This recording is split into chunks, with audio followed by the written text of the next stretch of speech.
Gara inaugurale per il torneo delle regioni 2019 che si tiene qui in Basilicata. Siamo a Melfi, al suo campionato ovviamente di categoria, tanto partite le due squadre con il primo pallone conquistato dalle Marche, la prima rete che arriva dopo, rimessa laterale subito battuta, il tiro e il gol, il pareggio di Bolzano che trova il 2-1. Una mano non è riuscito a bloccarlo, dall'altra parte arriva subito il pareggio.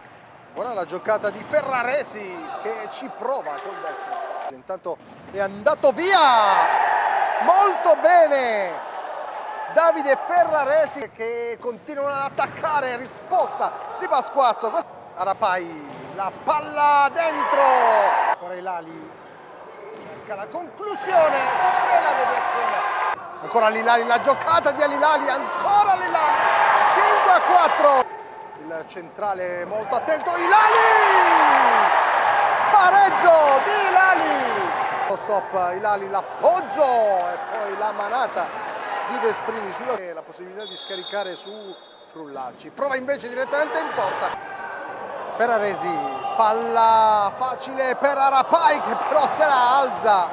Si chiude così con il 5-5 finale, questa emozionantissima prima gara